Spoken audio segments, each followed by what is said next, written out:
Hey guys, তোমরা ticket দেখে বুঝতেই পারছো যে আমরা কোথায় চলে এসেছি। হ্যাঁ, আমরা চলে এসেছি বৈশাখী মেলাতে। এবার বৈশাখী মেলাটা আমাদের বাড়ি থেকে অনেকটাই দূরে বসছে, তো কিছুই করার নেই, চলে আসতেই হলো বৈশাখী মেলাতে। অনেক দিন ধরেই প্ল্যান করছিলাম যে আসবো, তো হঠাৎ করে প্ল্যান করলাম যে আজকেই যাব। তো বেরিয়ে পড়লাম আমরা ঝটপট রেডি হয়ে। কুন্তল একদমই আসতে রাজি হচ্ছিল না, তো ওকে জোর করে নিয়ে আসলাম। আর ঢোকার সাথে সাথেই এত সুন্দর ফার্নিচারের দোকানগুলো দেখে আমার ভীষণ ভালো লাগছিল। তো আমি এক এক করে দেখছিলাম, কিন্তু নিতে পারবো না, কারণ আমাদের ঘরে একদমই জায়গা নেই। গুটি গুটি পায়ে আমরা সামনের দিকে এগিয়ে চললাম, আর সামনেই দেখি মেলার অফিস। এখানে যদি কারো কোনো প্রবলেম হয় মেলায় আসার পরে, তো এখানে তোমরা কন্ট্যাক্ট করতে পারো। আর এত সুন্দর সুন্দর হেয়াররিং আমার ভীষণই ভালো লাগছিল, কিন্তু আমি হেয়াররিং সেরকম পরি না, আমার কানে যেটা আছে সেটাই আমি সবসময় পরে থাকি। তারপরে দেখি এত সুন্দর সুন্দর খেলনার জিনিসগুলো, বাবানের তো খুবই পছন্দ হচ্ছিল। প্রথম তো আমরা ঢোকার সাথে সাথে বাবান কোনো বায়না করেনি। তারপরে প্রথমে চলে আসলাম এই সাইডটাতে, মানে নাগরদোলনার সাইডে। এখানে এসেই বাবান বলছে আমি এই গাড়িগুলোতে উঠবো, তো টিকিট কেটে বাবানকে উঠিয়ে দিলাম এই গাড়িতে। বাবান থেকে নামার পরে বলছিল মা আমার একটু মাথাটা ঘোরাচ্ছিল, কারণ অনেকবার ঘুরছিল। আর এখানে কিন্তু বাবান একাই ছিল, আদার্স কেউ ছিল না। এখন আমি যেখানে আসলাম এটা ছিল এবারের বৈশাখী মেলার সব থেকে আকর্ষণীয়, মানে জলপরীর এখানে। এটা কিন্তু সবার মুখে মুখে শুনি জলপরী এসছে এবারে বৈশাখী মেলাতে।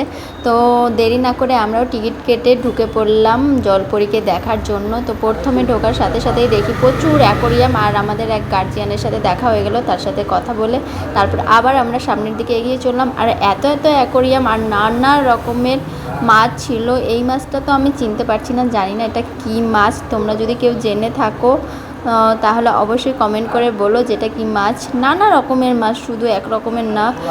গোল্ড কাপ, মানে বলে বোঝাতে পারবো না, অনেক ভালোই লাগছিল। তারপরে উপর দিয়েও মাছগুলো খেলা করছিল, এত ভালো লাগছিল।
এবারের বৈশাখী মেলাতে কিন্তু এটা আকর্ষণীয় করেছে, এরকম আগে আসেনি। আমি জানি না আর কি এসছে কিনা, আমি অবশ্য দেখিনি।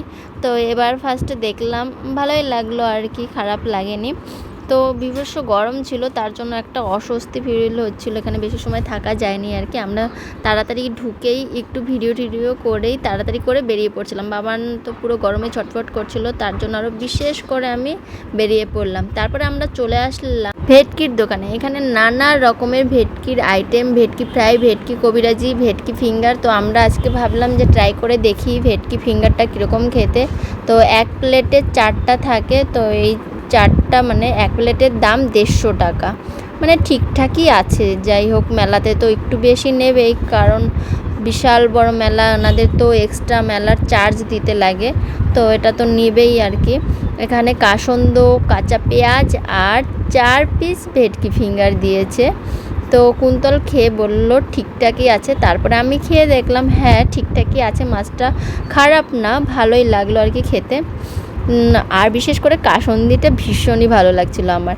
তারপর বাবানের জন্য নিয়ে নিলাম বার্গার। বাবান বলল যে আমি বার্গার খাবো, তার জন্য ওর জন্য বার্গার নিয়ে নিলাম। তারপরে আমরা কর্নের একটা আইটেম নিয়ে নিলাম। এই কর্নটা কিন্তু ভীষণই টেস্টি ছিল। বাবান একবার খেয়েছিল, বাবানের খুব একটা ভালো লাগেনি, কিন্তু আমার ভীষণই ভালো লেগেছিল। বাবান তার বাবার কাছ থেকে খাচ্ছে, বাবা খাইয়ে দিচ্ছিল বলেই খাচ্ছিল, আমি খাইয়ে দিলে খাবে না। তারপরে আমরা চলে আসলাম কাবাবের আইটেমের এই দিকটাতে। চিকেন কাবাব, চিকেন তন্দুরি, অনেক আইটেম ছিল এখানে। তো আমরা একটা শিক কাবাব অর্ডার দিয়েছিলাম। তো 1 প্লেট শিক কাবাবের দাম 150 টাকা নিয়েছিল। আর বাবানের ভীষণ ভালো লাগছিল, সফট সফট, টেস্টি টেস্টি। তো বাবান বলল মা টেস্টি হয়েছে, আর আমিও খেয়েছিলাম। তারপরে এই সাইডটাতে সুন্দর সুন্দর আবৃত্তি, সুন্দর সুন্দর গান হচ্ছিল। এখানে আমি তোমাদের শোনাতে পারিনি, কারণ আমি কপিরাইট খাবো, তার জন্য আমি আর ভয়েসটা দেইনি। তারপরে আমরা চলে আসলাম আবার নাগরদোলনার সাইডটাতে। এখানে ভীষণ লাইটিং ছিল না, ভালোই লাগছিল। তারপরে কুন্তল আইসক্রিম নিয়ে নিল। আমি তো আইসক্রিম খাবো না, বাবানও আইসক্রিম খাবে না, কারণ হচ্ছে আমাদের প্রচণ্ড ঠান্ডা লেগেছে। আর ঠান্ডা লাগছে বাবানের, কিন্তু আমি খাবো না, আমি খেলেই গলা বসে যাবে। আর এখানে সুন্দর আইসক্রিমের এই জিনিসগুলো হচ্ছিল, আমার ভীষণই ভালো লাগছিল, তাই একটা ছোট্ট ভিডিও নিয়ে নিয়েছি তোমাদের সাথে শেয়ার করব বলে। এসব দেখতে ভীষণই ভালো লাগে, মাইন্ড ফ্রেশ হয় আর কি। যাই হোক, তোমরা যারা যারা এখনও মেলায় আসোনি, শিলিগুড়িতে থাকো, ঝটপট রেডি হয়ে বেরিয়ে পড়ো বৈশাখী মেলার উদ্দেশ্যে। তারপরে বাবানকে এই জিনিসটা কিনে দিলাম। এই জিনিসটা হচ্ছে গাড়ি, মানে বানাতে লাগবে, সব এলোমেলো থাকবে, তো ওটা বাবানকে বানাতে লাগবে। আর তারপর আমি চলে আসলাম এখানে টব, মানে ছোট ছোট টবগুলো আমার ভীষণই ভালো লাগছিল। তবু ভাবছি কোনটা নেব কোনটা নেব, সবই ভীষণই ভালো লাগছিল ছোট্টর মধ্যে। তারপর আমি চেরি ফলের ওইটা নিয়ে নিলাম। আর এখানে বাবানকে একটা সুন্দর ললিপপ কিনে দিলাম। আর আমি হজমি আইটেমগুলো নিয়ে নিয়েছিলাম, কারণ আমার এইসব খেতে ভীষণ ভালো লাগে। তারপরে চলে আসলাম ক্লিপের দোকানে। এখানে টুকটাক জিনিসগুলো আমি নিয়ে নিয়েছি। মেলার থেকে জিনিসগুলো নেই, কারণ এখানে সব জিনিস পাওয়া যায়, তাই এখান থেকে জিনিস নিতে ভালো লাগে। যাই হোক, তোমরা চলে আসো মেলাতে, এনজয় করো।